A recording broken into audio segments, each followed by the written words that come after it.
Here we go. Well, hi guys, this is Jamie again. You probably hear me, you're probably getting sick of me by now for this week. This is the fourth interview this week, but this week I am focusing on the punk scene. And we're talking to a band here in Australia that coming up to Soundwave. They are on the bill, and they've been around for quite a while. They started around about 94, but before that they were part of a cover band called Madness. But John Stevo here is a singer that joined the band not long after it started. They got approached and got John on the line here. How you going, John? I'm good. How are you? Sorry, I just got a bit of a hiccup then. I didn't hear you very well. I'm good. How are you, Jamie? Good, man. And what an awesome lineup for you guys. You've been called up to do the Soundwave, and Yep. I just want to ask, you're looking forward to doing that? And what's the plans happening for that as well?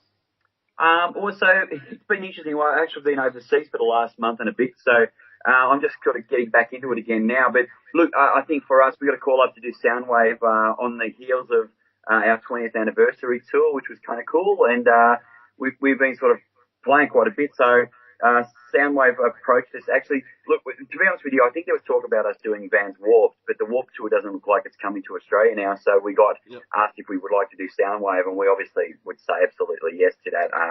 Area 7's always had a good reputation as being a festival band, and so we jumped at the opportunity. And when you see some of the bands on the lineup, we're pretty excited to be included in that in those same sentences. I want to ask, do you always consider Area 7 as a festival band? I know you've done a lot of extensive festivals over the career, but have you ever considered Area 7 as a festival band? Yeah, for us, I think definitely. Look, I think there's two things about us. I think we're, at our core, we're a punk ska band that plays and does what we do, in really, really well in a small pub venue. I think also it translates very well to the big stage. And so, we do a bit of both, and I think we're pretty good at it. I think the festival thing's really good for us, especially we do a lot of, crowd participation and getting the crowd to sing along. So when you've got 20,000 people at a venue and you're singing, Second Class Citizen or Bitter Words, or in fact, Nobody Likes a Bogan is even probably better. The crowd goes off, and it's pretty simple and good fun. Well, I saw you recently in Adelaide, probably just before Christmas, actually, up at the Enigma Bar, and you asked me what we call a bogan here in Adelaide, and I said Devon, because that's what we call the cold meat in Sydney, and they call it fruit here. But I should have said, what do we call someone that's a bogan here? A Port Adelaide supporter. I should have said that. But you mentioned that. Yeah, but you mentioned about crowd participation. I remember at the end of that gig, the first time I ever experienced a crowd surfing actually on the stage and went right up to the drum riser. Has there been anything else than that in not just Adelaide but around the world that you've been to? I'll be honest with you. Area 7 never ceases to amaze me. We've seen a lot of crazy things on stage. We've seen a lot of crazy things from the stage. But I've never actually had somebody come crowd surfing off the drum riser behind me. So that was a first for me. And every time, as I said, every time we tour, every time we play, something extraordinary happens. And, it's actually funny. Often, weird things happen to us in Adelaide. We've had our fair share of strangeness happen to us in Adelaide over the years. Everything from car accidents to people jumping out of windows at our venues to people getting hurt at our venues. It's always an adventure, Adelaide. So, it was kind of weird. Like I said, I'm on stage and it was a little bit crazy, and all of a sudden I see these leaps coming behind my head, and I was thinking, how the hell? So that was a new one for us, yeah. And I have to admit, 2 weeks after your concert, we had another venue gig at the same venue. Someone did do crowd surfing and accidentally cracked their head on the side of the stage, busted a vessel on the head, and blood gussed out and all that. But we are radical here in Adelaide. We are very, very radical. But let's go back to Area 7. There's a question I want to ask. You recorded a song called Save Yourself. Now, initially that was supposed to be a single, but somehow the record label didn't like it. Can you actually talk a bit more about that in detail for the fans for the show?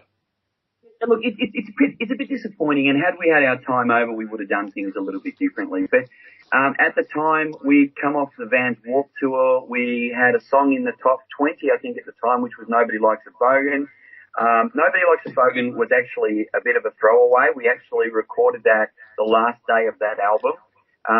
But Triple M and the Oz Stereo Network loved it, and they put it on high rotation around the country, and we started to do really well and sort of break out of the, I guess, the underground or the alternate scene. Not that we were really trying to, but that's kind of just the way it evolved.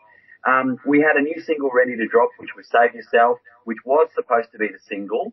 And the Austereo Network had basically said to us, give us Bogan as a single and we'll do Save Yourself straight after it. So we come off the Warped Tour, national tour, done really well. We in fact closed the Warped Tour in Australia ourselves as headliner in Sydney, had the single ready to drop, and the record company pulled the pin on it, decided not to release it. As a physical single. They wanted to release it as just as a single and so to encourage people to buy the album. I don't mind saying we were completely and utterly against that. And so was Oz Stereo and so was the Australian music scene actually, and they basically didn't support the record at all after that, and that sort of really hurt us.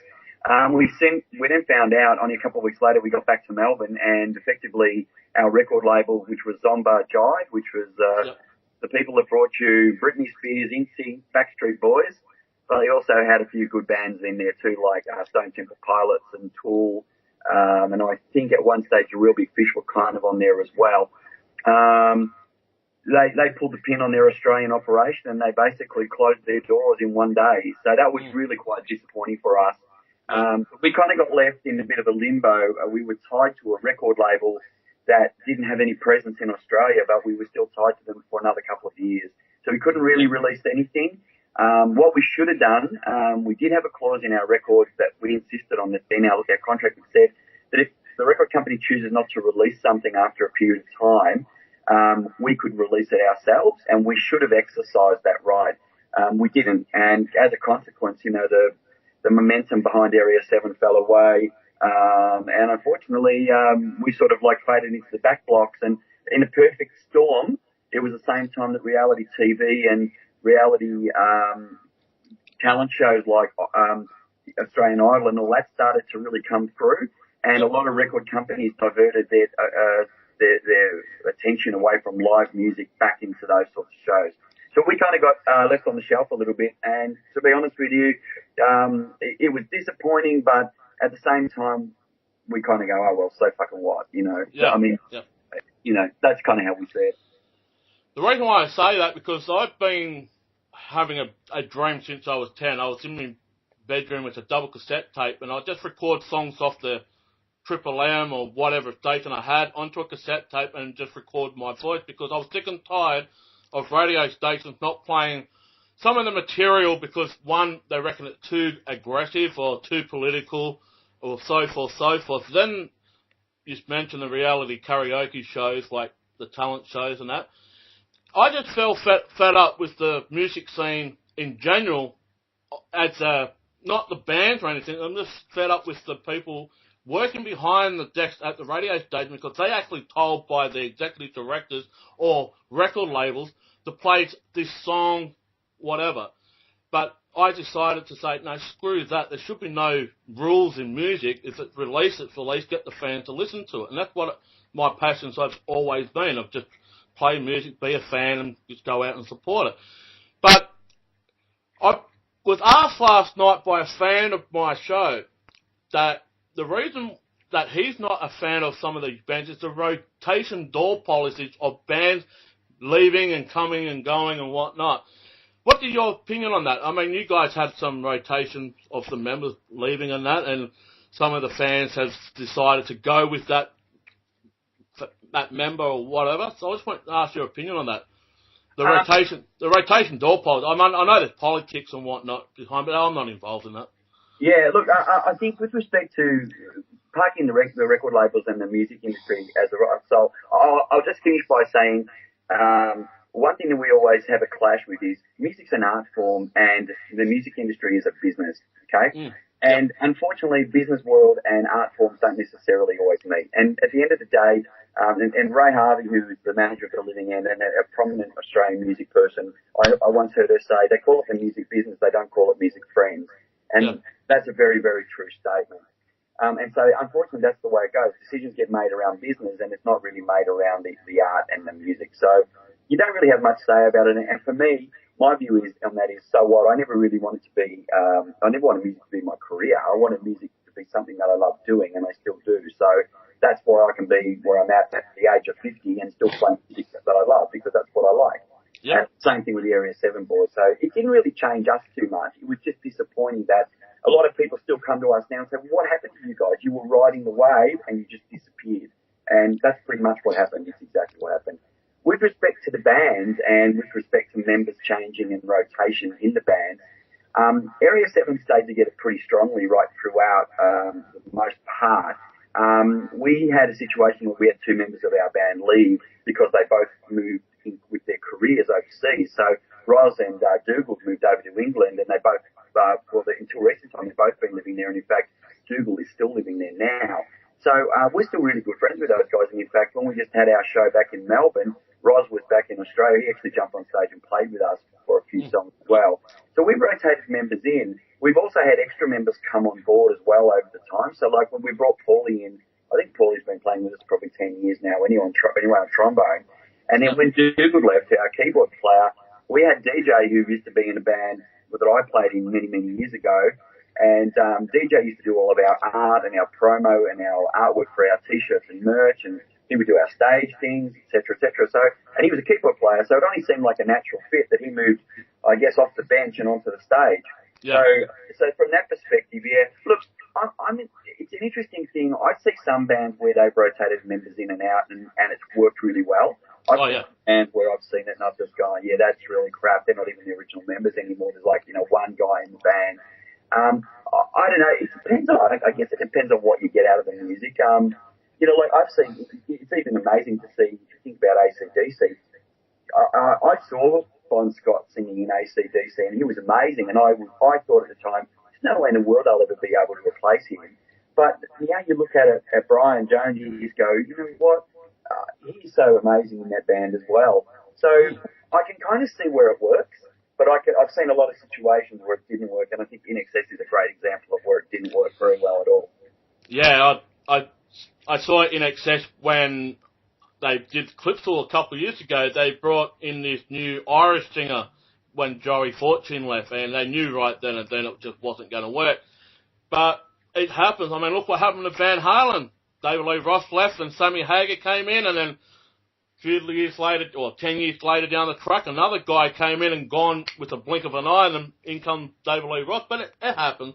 I mean, if I say this, as a fan of music, if you like it, you like it. You don't, you don't. I get it. And that's what it's all about. It's supposed to be fun. It's supposed to be whatever you want to make it. But if you like it, you like it. You don't, you don't. That 2000 and a nomination for the ARIA, was that the period of your career, or was that one of the highlights of your career? Yeah.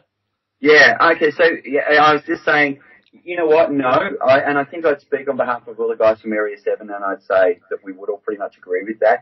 The highlight of my career, for sure, would be playing live on the Vans Warped Tour would be one of them, and being able to play with guys that you've admired all your life, and to stand on the same stage with them, to eat breakfast with them, to travel with them, to hang out with them. And I'm not only talking about like bands like, Suicidal Tendencies or the Mighty Mighty Boss Tones or anybody like that.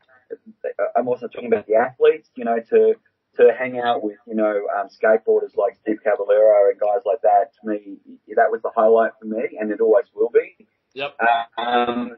I think my personal highlight would be the fact that we played a live show with Tony Alva. I'm an old school skateboarder, so from my mind, hanging out with Tony Alva and realising that he actually knew who we were and had some of our CDs, that freaked me out completely. So they're the sort of things for me. Playing with Rancid, those sorts of things, they were really, really cool experiences for me, and they're my pinnacles. My biggest pinnacle was being able to tour East Timor and play for the Australian troops over there. That was definitely my personal highlight of everything we've done.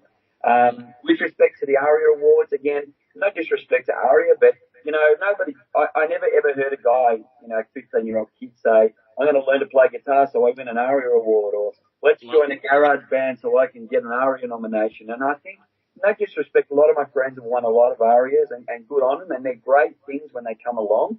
But is it something that you call a pinnacle? Is it something that you hang your hat on? You know, do you go and polish your ARIA every day? I don't think so.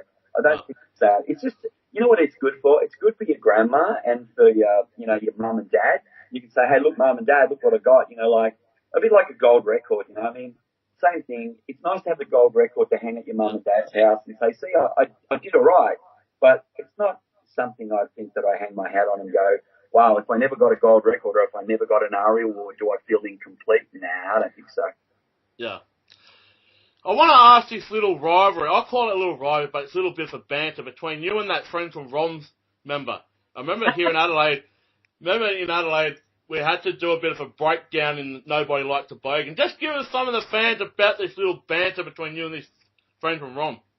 It was with Lindsay, I think, the one you're talking about, isn't it? Yeah, Nobody Like George.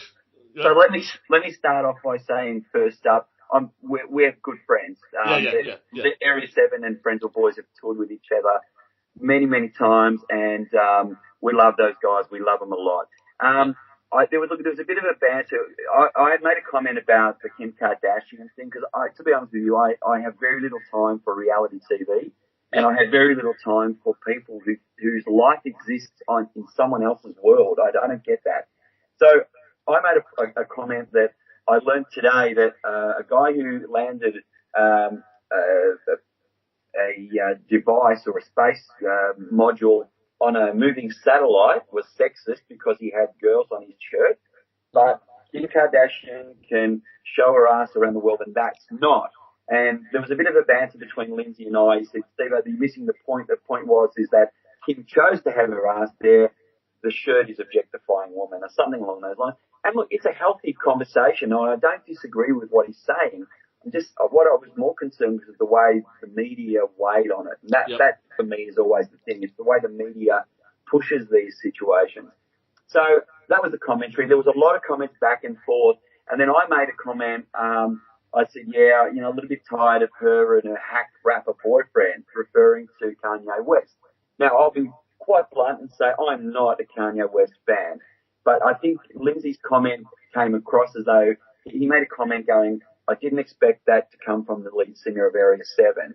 And I thought, well, is he having a dig at me because I'm in Area 7? Or is he saying that Area 7 isn't right to have that opinion? But what he was actually saying was, you're a muso yourself. You know, it's a bit unfair to call somebody a hack. And he's right, and he's absolutely correct. And and that was why we agreed to have a bit of an apology to each other on that thing. Yeah. I get Lindsay's point completely. And, like I said, I love those guys and they're great. And it's one of the reasons why we get on with them so well is because there's not a sycophantic, I agree with you, you agree with me, and the world's a happy place. The guys in Frankfurt will quite happily call you out if they think you say something that's incorrect. And, and I'd like to think the same. And the world needs people with opinions, but they need the world needs people with opinions that are actually qualified and actually have a fucking bit of thought behind them. And that's why I'll always respect the doctor and I'll always respect the Friendsville Boys because they typically have something to say and it's usually pretty good. How's that? Yeah, I love it. I mean, I love it. I knew where you was coming from and I was saying to my mate who's got you guys on a bucket list on that night, I said, check this out. I've been keeping my eyes on it and my ears open and whatnot, and I know it's about it. Just like no one likes Collingwood. I'm a Collingwood supporter, but I'm a bogan. I don't have tattoos. I've got all my teeth, but hey, I'm a Collingwood supporter. But I get it. I mean, with all these other banters going on, and there has been some hurtful ones as well, but this one is very, very calm and collected. It's nothing to sugarcoat or anything like that. No, I get it. No, but, it's mutual respect, as I said. It's mutual respect, and as I said, we have a lot of respect for the Friendsville Boys. We spent a lot of time with them over the years, and nothing but love and respect for those guys. Yeah. I want to ask, what was your influence before getting into the band? I know the other guys were in a cover band, but I want to ask you personally, what was your influence growing up to get into the music business yourself? So for me personally, I've been into punk rock since it first started. So 77, 78 is when I got into it. Before that, I liked heavy metal, so I really liked, bands like probably Black Sabbath, and I was really into Led Zeppelin, and I was really into Kiss, and I was really into that sort of Ted Nugent, that sort of style. And then when punk rock happened, it was almost like somebody opened up my brain, and it was like, wow, I remember seeing Sex Pistols and just going, that is amazing. I just dig that stuff so much. So I was a spiky head little 16-year-old running around probably about 15 actually, running around the western suburbs on a skateboard, and really just got into the Sex Pistols and really into sort of the first wave of punk rock. And then not long after that, Madness toured in Australia in about 1980, 81, and I got a real ska influence as well. So I just was really into punk and ska in those early days, and I've just grown with it over the years. So I've been in bands or associated with a lot of bands. So I was a roadie for Strange Tenants in the early days. I managed Looney Tunes for a long time. I sung in another punkabilly ska swing band called Yeah Yeah, which is where DJ was. In fact, where I met the guys from the Living End. So Chris and Joey and Scott were our rhythm section on a couple of tours, which was great. That was when they were the Runaway Boys, so that was good fun. And then over the years, I've just got more and more into punk and ska, and I've just always been into those things, and I'm still never really grown out of it. I've been doing it for a long time now, and to me, they're still my favourite bands. And it's not unusual for me to listening to anyone from the Johnny Thunders to the New York Dolls, the Ramones, Stevo. Oh, hang on, I got my Devo hat just behind me. Yeah, Devo, spin it, whip it I've good. Got my own Devo hat. For me, it's got to be old school punk rock, and then there's a lot of bands who I sort of see as the second and third generations, like NoFX, Rancid, those bands, huge Clash fans. So that's it. That's how I got into it, and I've never left it. I've always still love it, and I will always love it. Yeah, you mentioned the Sex Pistols. I can't believe that they've been around for 7 years. They only brought one album out, but they're one of the biggest punk bands in the world. But yeah, I get it. But it brought one album out, and the rest of just little singles, EPs or whatnot. But only one album in their career. Well, they only existed. Sex Pistols really only existed for about a year, so it was quite a turmoil. And that year's quite an interesting year. That 77, 78 year was the year Elvis Presley. It's almost like it was the old in with the new. Elvis Presley died. Sex Pistols came out, and the whole schlock rock thing died, and all of a sudden there was a new wave of music. And the influence of the Sex Pistols to shake up the industry and change it is still present to this day. And whilst most people would listen to a Sex Pistols album these days and maybe not get it, that one and only true album, the Nevermind the Bollocks, is still probably one of the greatest albums ever made, and its influence is still being felt today. So. Of course. I want to ask you, what's your opinion on the punk scene today? Is there any bands that's been grabbing your attention in the punk world today? Well, yeah, I mean, there's lots of bands all the time that I really dig. I try to keep my ear to the ground with a lot of the local bands, but it's hard to do. For me, I still have huge love for bands like your bands like Top Noble and Peter and the Peanut Butter Man, Glenn and the Peanut Butter Man, and the voice from No Idea. I really love. There's some great bands around Australia which I still really dig. There's also other bands that are sort of getting around the world that are still pretty good, like the Bastardos out of Italy are great, and I still really love Rancid. I still really love what they do. But there's a lot of good bands out there that you just sort of like, I just listen to. I'm still really into the Irish punk thing. I really dig that. I was in Bali earlier this year, and there's some great bands over there as well. There's one band called Superman who I really dig. And there's some other great Indonesian bands which are coming out, which is really interesting because a lot of parts of Indonesia are under Sharia law, so it's illegal to be a punk rocker. So it's becoming a really interesting thing over there to see how they're actually kicking up and rebelling against society. But look, for me, I can't go past the Bennies at the moment. Really loving the Bennies and what they do. They bring in new flavour to punk and ska, I think, which is really quite interesting. So yeah, there's a lot of really good stuff out there, and I'm sort of the guy that will look. Another band I've been listening to a little bit is the Old Firm, which is Lars Frederiksen's other band as well. So very boy type punk, which I really dig. So I've sort of rambled a bit there. There's a lot of bands out there, and for me, I'm the sort of guy who looks at iTunes and goes, you know, people who bought this album also bought this, and then I'll trawl through all of that and just see what's out there. And Yep. There's a lot of good stuff. There's a real lot of good stuff. So. Yeah, you just mentioned something that I would mention. I pick up an album, I open up the flyer inside or the credits, whatnot, and then I go and find out some information on who they were influenced by and pick up their albums and go around the circle like that. And I've been doing it for years now. Yeah. For years. Because one person told me in the music business when I was starting up as a drummer, do not just fixate on one band. Find out who they got brought into the scene and find out who influenced them and then go from there, because it'll open up a whole new world. And you know this, that I spoke to CJ Ramone. I know the Ramones have really got onto you and captured you, but what can you say about the Ramones for you, at your passion? I don't want to go on something else because that's a secret between you and I that you spoke about, but the Ramones, I want to ask, how do they capture you? Look, so I think it's really interesting. When Joey Ramone died, I got asked to write a bit of a eulogy for Beat Magazine, which I did, and I remember writing it and thinking to myself, what was it about the Ramones? And I think everybody's pretty universal in their view of the Ramones. We all know the Ramones weren't the greatest band on earth, and we also know that they weren't the greatest musically challenging band in the world. But what we do know about the Ramones is that they were an incredibly honest band in that they just stood up there and played. And I think that's the thing that I always liked about punk rock, and it's what I really like about the Ramones, is that they didn't try to be anything else except the Ramones. And some of the things they did were really cliched, and some of them were really unchallenging, but we kind of knew that and we expected that. And that was what we liked about the Ramones, and that's what I still like about the Ramones. It's like, you know, 1, 2, 3, 4, and here we go 100 miles an hour, and let's play this song, and it's going to be a pretty standard song, but we know what we're going to get from it. And you know what? I'll say one thing. There's no auto-tune and there's no fucking edit and cut and paste and all this bullshit.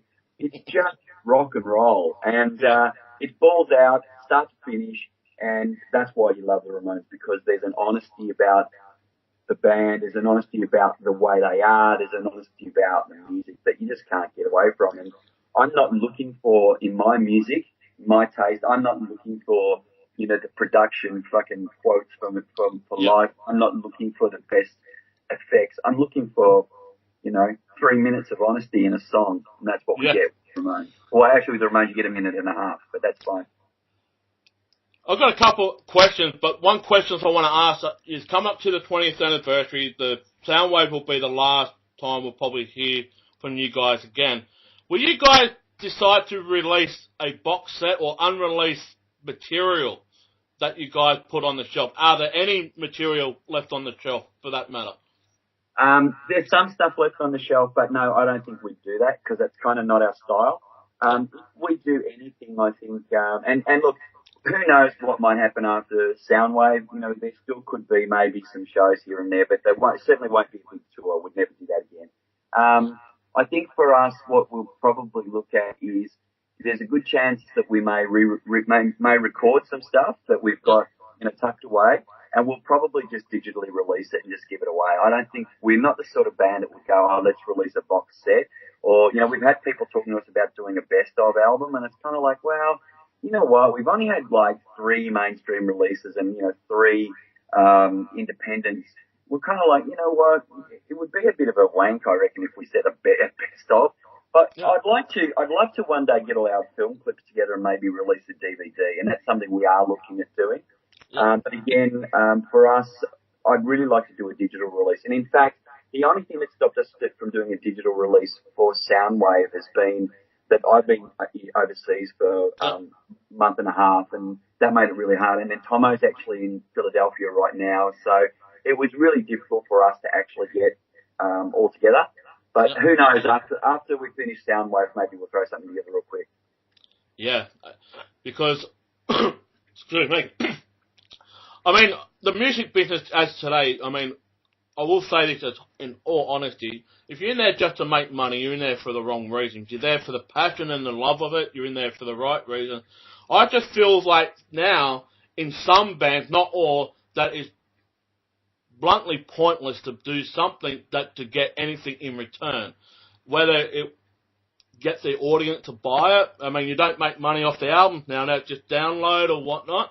But if you brought a digital release out, well, that would just be a MP3 download, say, for iTunes or something like that? Yeah, but we probably, I don't know, we might even just stick it on our Facebook page and just, stick it up there and people can grab it. I don't think, for us, we're not looking to we wouldn't be looking to make money out of that. I think from our perspective too, it's getting cheaper to record these days. You can pretty much do a pretty good recording at home these days. So we probably record it ourselves anyway, and then we just throw it out there. And look, I agree with what you're saying. A lot of musos don't join bands to make money. But you kind of, when you're putting a lot of time into it, you need to make enough money to live. And I think that's the real challenge for bands. And I know many guys who are friends of mine who are full-time musicians, and I'm lucky, I've got a day job, so it doesn't faze me at all. I'm not looking to make any money out of music, and we're kind of lucky like that. But there are guys I know who've done nothing but being musicians all their life. And they've got a real challenge now because their number one way of existing or having, being able to pay their bills and put their kids to school and, feed them, et cetera, was from record sales. And that's not there anymore. So it's there, but it's reduced. So it is a tough one. You've got to kind of sell a lot more T-shirts these days, that's for sure. Yeah. I know you guys being classified as too political correct in your songs over the years. But for me, I say good on you because you came from a different direction. I'm sick and tired of all this negativity in the world and all these people saying you must do this, you must do that. But you guys came along and brought a new breath of fresh air. What do you say about that being classified as being too political correct in your songs for that reason? Yeah, look, I don't know about being politically correct, and to be honest with you, I don't know if we're really political. We always see ourselves as a social band or a band with a social conscience. So for us, we talked about racism, we talk about violence, and we talk about things that I think are bipartisan. It doesn't matter if you're left of the scale or right of the scale. To me, there's things about being a good human being, and that's what we talk about. So things around violence and things about racism, especially to me, and about tolerance. So you could use the words of no logic to use it to talk about racism. You could use it to talk about, people who are homophobic or people who are age prejudiced or people who are whatever, So we just call out what we see as being, well, let's be reasonable about this, and that's how we see ourselves. We don't see ourselves as being a strong political voice. We just say to people, hey, chill out a little bit, and let's just relax and have a good time because at the end of the day, we're all humans. So, some of our songs have been picked up and been used by trade union movements, and they've been used by, for the racism card and all that sort of stuff, and that's fine. I don't think we have a problem with that.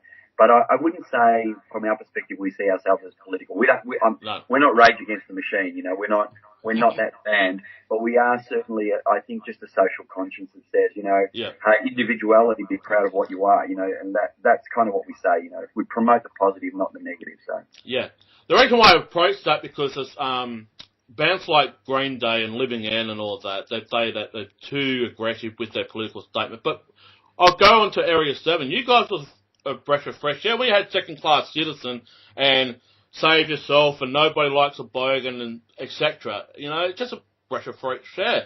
And especially nowadays, I get called a dropkick bogan just for following Collingwood. I mean, so be it. I mean, I follow Collingwood and I'm a bogan. I'm proud to be it. But I want to ask, behind that song, Nobody Likes a Bogan, let's go for a bit of a rundown for the fans who don't know about Area 7. What was the story behind that? Was that a bit of a FU to the people that are saying that, don't put them as an art cast or whatnot? So there's two things. Firstly, with respect to the song is a tongue-in-cheek song and it's fun. Yeah, so we'd made the second album, Say It to My Face, and we actually realised that we'd made a fairly serious kind of album. And we didn't think that was in the flavour of what Area 7 was about. So Tomo actually wrote this song pretty much. We'd been mucking around with it sort of a couple in the weeks leading up to it. Tomo goes, what do you say if we throw this on the album? And within a day, we'd finished the writing it and recorded it. So it went on, and it was a bit of fun. The song is, and some people go, oh, it's anti-bogan. It's actually not. The actual song says, I'm sick and tired of hearing people say nobody likes a bogan. So when you hear it, I'm actually a Western Suburbs boy, so I grew up in the West, and I'm a bogan probably through and through, to be quite honest with you. I lived out west. I played football in the Western Suburbs, was a keen supporter of the West, and still am. You know, my parents were working class people, and like most of the boys in the band, we all come from pretty humble beginnings. So from our perspective, it was a way of just saying that this is something that's Australian. It's something about where we come from. And it was a bit of fun to throw on the album. And you know what? For the most part, I think most people have seen it that way. We have had a couple of people saying, you know, what's wrong with Bogans? And it's like, dude, you're not listening to the lyrics properly. Go back and listen to them and come back. But we're proud to be Bogans, and proud to be working on it. And as I've said to people before, you know, most people don't realise that they're actually Bogans too. They just, you know, might drive a BMW or a Mercedes, but they're still Bogans. Yeah. I changed the lyric to that nobody likes a bogan. It was an ex-Port Adelaide support player. Used to be named Dean Brogan. Oh, yeah? I used to change the nobody liked Dean Brogan, and he's now retired now, but a bit of tongue-in-cheek. But second class citizen, let's talk about a little bit about that. What was the story behind that? Okay, so Tomo's the hit writer in the band. Tomo always writes a good song. So that was an interesting one. We'd come out of playing an underage show at the Tote in Collingwood, and we noticed that there were a bunch of kids that had been at the show. This is when you were allowed to have underage shows in Melbourne, and they were skateboarders. And of course, 50 metres up the road from where we were, the police were hassling these kids riding on skateboards. About 10 metres further, about 100 metres further down the road, there's the usual smack sellers standing in Smith Street. And for us, it was kind of like, this is what's wrong with the society. You know, it's easier to hassle kids riding skateboards than it is to actually pick up a junkie. So that was where Second Class Citizen came about from, and hence the reason why the single cover had a skateboarder hanging on the back of a police car. Look, not saying anything disparaging about the police. They've got a job to do, and I get that. But it's one of those things that society finds more offence in somebody riding a skateboard than somebody selling smack further down the road, because it's just easier to deal with. And unfortunately, we have a similar thing at the moment with the road toll. And look, I'm going to get on my soapbox for 30 seconds here. We've got, you know, the police and the government legislating all around speed camera. Yeah, most car accidents happen. People die in single car accidents that run off the road where there is no speed cameras. So you have to ask the question, is the tactic correct or is it wrong? You know, we've got to ask ourselves that question. And it's bad driving makes the road toll happen, not just speed. That's one thing, but don't tackle one thing. And then I have a real problem with violent crime in this state, especially where people get let off lightly on charges. I had a bit of a connection to a guy who was killed down the coast about 12 months ago, and his killer, or the guy who killed him, albeit accidentally, in a one-punch kill, effectively gets sentenced to 6 years, and I just can't understand that. You know, the guy was backing away, trying to stop a fight, and a bloke hits him, and he hits his head on the ground, and he dies. And I know the guy didn't try to kill him, but to me, this is the problem with the world. And Second Class Citizen is an example of that. That's really good. About, you know, let's look after the people that are actually trying to do the right thing, not the people that are doing the wrong thing. I did mention to CJ Ramone in an interview earlier this week, what was acceptable 20 years ago is not acceptable now, and what wasn't is. What's your opinion on that? I do see a lot, what you just said there's a lot of crap going on, especially in Australia, that is now tolerable to accept what's going on, and I totally disagree with it. Yeah, look, I think you're right. I think actually society's at an interesting point at the moment. We've exercised our freedoms to a really dangerous point, some parts. Look, I kind of get a little bit torn. I don't know whether we just know more about these things these days because of the way media is and it's much more accessible. But I do get concerned that, you know, Facebook seems to fan people's opinions on things, and sometimes those opinions are really, really wrong when you do the research.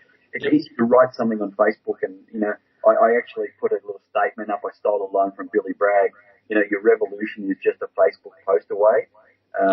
And it's kind of a little bit like that. I think that we do tolerate things that we shouldn't tolerate anymore. And I'm a harsh believer in, do the crime, do the time. You do the wrong thing and you have the wrong intent, then I reckon you should pay the price. And, so So that's kind of how I see things, and that's just my view. A good example of it right now is there's a concert that was held during the week by some really well-intentioned musicians to prevent these Bali 9 guys from being executed. Yep. And I'll be honest with you, I don't really support that. You go to Indonesia, you know what the laws are. Mm-hmm. Why don't you do a concert for the victims of those people those drug addicts, those people who are the victims of these, or the families that have suffered incredible hardships because their kids have turned to crime because they're involved in drugs? Or why don't you do a concert for Peter Gresto, who was a Australian journalist locked up in Egypt because he wrote something about the government? There's far more noble causes to me than singing for some drug trafficker. I'm sorry, but, I'm sure he's got a family, and I'm sure his family, want to see the best for him. And, I don't wish him any malice, but I have a hard time feeling sorry for people when they were pocketing the money from taking the easy way out. I didn't see him handing it out to anybody. No. And I've got to say this, and I haven't said anything to anybody. Some people do know, some people don't. I used to be a drug addict 15 years ago. I cleaned myself up. I went to rehab, did the hard time, and did all that. But, I'm seeing this situation in Bali in 2 different angles. Yes, they were stupid. Yes, they were naive. Yes, they knew exactly what they were doing. They got caught red-handed. Now they're trying to say, well, I learnt my lesson. I've rehabilitated myself. Can I please get mercy and go back to Australia? Well, unfortunately, it's not the case. I still get classified as being a drug addict, even though I haven't touched a drug for 15 years. And just recently, my parents have just started to talk to me again after so many years. Right. But the thing is, I have to learn the lesson. If you play with fire, you're going to get burnt. And if you sit in the chair long enough, you're going to get a haircut. But if they're going to destroy lives of other people by importing and exporting drugs to another country or coming back here to sell on the streets, what would have happened? There would have been a lot more deaths in my book. There would have been a lot more deaths on the streets. There would have been a lot more money into their pocket. And they couldn't give a rat's ass if they put a needle in someone's arm and goes, I've got your money, I'm walking off now. They don't care. But, sorry to the families, but unfortunately it is what it is. And, it's hard to have sympathy for those people. I really do feel for their families, and I feel that they've let their families down dramatically, and I think they know that. And they may be sorry, but the thing for me, it's a bit like a lot of these instances. Are they sorry because they're sorry, or they're sorry because they got caught? And to me, it's more the fact that they got caught. Had they not been caught, they probably still would have been doing it, and that's the thing that bugs me. Yeah, and just one last thing I want to say on that subject is that when I got caught, and when I was using, or went to rehab, no one freaking cared about me at all. No one cares. But now I'm starting to get the love back. And not because I'm saying sorry. I'm saying sorry to myself for putting myself through all that crap before. And it's paying off. I'm loving life now. I love it. And it's just unbelievable. But let's go back to the positive. Are we going to see anything more from you, personally? I mean, with, I know that was the band that you were before, but could you see another side project happening? Or you don't know yet? It's all up in the air. Oh, look, it's probably a bit too early to say. I could see a little, maybe a small side project. I'd love to play some music with some of my friends, because I've got a lot of friends who play in other bands, or, don't play in bands and they just play music. I'd love to do something with, Chris from The Living End again, because he and I are best friends, and another mate of ours, Dennis, who we sort of hang together quite a bit, and I'd love to play something with them. I have a lot of time with Chuck, our guitarist. I'd love to do something else with Chuck, although he's got a new band on the side at the moment called The Outsiders, which are great. Look, I could see myself doing something that is sort of just a bit of fun on the side, maybe not so much touring, but just hanging about and playing at a local pub. I think so. I think definitely. But I'll have to wait and see. I'm sort of almost through my master's degree at the moment, and when that's finished, I have a little bit more time on my hands. Yeah. Well, you're coming to Soundwave, as we mentioned at the top on the bill. What are we expecting? I know what I'm expecting, but these fans who want to come along to Soundwave at 10 o'clock in the morning, you guys are playing first on Saturday here in Adelaide, and probably first on Sunday in Melbourne. What are they expecting? Yeah. Well, firstly, we're not playing at 10, which is good. So the main stage doesn't open until 12:30, so that's good. So we'll open the show and we will just punch Soundwave in the fucking head. That's what we'll do. What we've always done, whether we play first, last, second, in the middle, small stage, big stage, side stage, doesn't matter to us. We'll get on stage and we'll just fucking hammer it out, and you'll get, I think our sets maybe 40 minutes or 50 minutes, and I think you'll just get so the hits and memories, punk ska in your face, as loud and as fast as we can get it. There'll be a fair bit of singing along. I think we're going to drop in an Angel song for this set, which we haven't played for a very long time. So I think I know that Angel song. Yeah, there'll be a fair bit of No Way Get Fuck Off. So yep. That'll be our objective, is to get the show started, and that's what we'll do. And can I just say, are you expecting anything more radical in Adelaide? Can we put a shopping trolley, or can we get a shopping trolley into the ground and start crowd surfing on the stage with that? No, that's actually been done before. Sorry. Damn. You know what? I actually really don't know what's left to do. I think we've seen everything on stage. Even that last Adelaide show, I got flashed on stage, and that's never happened to me before either. You know, I could be flashed occasionally from the crowd, but not actually on stage. So it's actually quite funny. I really don't know. I don't know what to expect from Adelaide. You guys are crazy over there, that's all I know. But I'm from Sydney originally. I only lived here since 2005, so I know what it's like in now. I mean, I'm classified as a Mexican because I'm a south suburban person. But I'm going to think of something when I go to Soundwave. I want to do something radical. But I don't want to get into trouble. I really don't want to get into trouble. But who cares? But you guys are doing any side shows? Or anything been put towards you to do a private gig with the Soundwave Festival or not? Not that we know of at this stage, but then again, I've been away, and I haven't had a chance to look at all my mail yet. So I'll find out probably in the next day or so. Look, I'd love to do a Sidewave show. There's a couple of bands on the bill who we've played with before, the guys like from Millencolin, and there's also Aquabats coming out, and Interrupters, who are new, and I really, really like those guys. So I'm not too sure yet. But look, if we get our side show, great. If we don't, I'm not really stressed either way. No, I'm not stressing. As far as I know, since you've been away, nothing's been mentioned. But who knows? Next time, tables are out this week. But I do want to say, will you be hanging out with the fans afterwards? Because I know there's a signing tent and whatnot. Yeah, well, you know, anybody who knows me will know that I spend more time at the festivals walking around the crowd than actually backstage. I love going to see other bands, and I love walking around talking to people and signing shit and whatever people want. Some of my best moments have been hanging around out the front watching other bands. So that's typically where I'll be. I know Tomo's the same. We love walking around and just sort of enjoying the festival for what it is. They used to say on Van's Warped Tour there's no space for rock stars, and I'm assuming that Soundwave's going to be very similar to that. So for us, you know, I've always had the same view. A show's nothing without the crowd, and so if you don't get out there and enjoy the crowd, then you're not getting the full benefit. So there's two questions before we wrap it up. One question, I just thought about what I'm going to do. I think it's been done before, but I am going to walk up with a Collingwood jersey on, with a bogan wig on, with a flunny, and I'm going to try and get on stage. All right. Well, if you wear a Collingwood jersey and a bogan wig, I'll get you on stage. How's that? Sweet. I'll do that. But one last thing. I'm not a major festival fan. This is my first Soundwave. I've been to Big Day Out and whatnot, and I just want to explain why. I'm more off the old school, seeing my bands that I like in their own private show and headline. Yep. But with the festivals going around, like you had Warp that's not coming, you had Big Day Out which has died off a bit, and you also had like Splendor on the Grass and all that type of thing.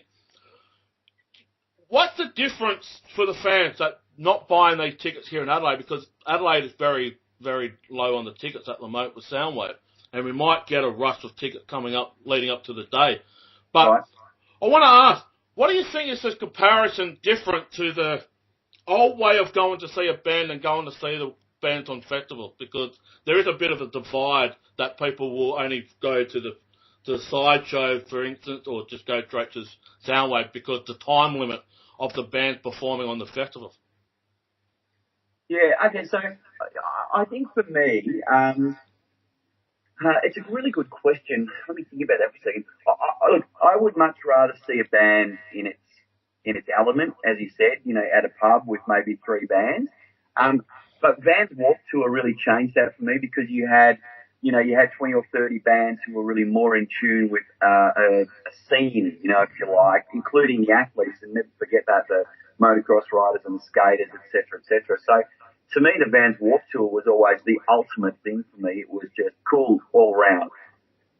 So that was a good thing for me. Having said that, I think the Big Day Out for a long time tried to actually make that same sort of thing happen by having a punk stage or a loudmouth stage as well as the main stages, so people could actually see bands in a similar ilk or similar style. Soundwave is going to be more interesting for me because it's really quite intense bands for a long time. And then you've got bands like ourselves and Aquabats and Interrupters who are going to be quite different to your regulation, well, I shouldn't say regulation, but to sort of what Soundwave would typically have, which is, you know, sort of heavier rock bands and metal bands. So I think it's going to be quite a bit of a change. I like seeing bands in a festival atmosphere. I think you get a different sort of show. I think the band tends to be, I know for us, we tend to put on a more, I don't know, light-hearted, maybe smart-ass show when we play at a festival.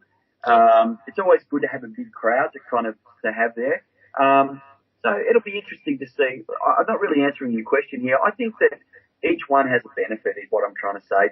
Each one has a benefit, but each one is if you're more inflated to the sort of intimate sort of crowd, then the festivals aren't for you. But if you want to get a whole taste of music and enjoy the whole day as an experience, well, that's a different thing altogether, Yeah, look, I've been to Big Day Out. This is my first Soundwave.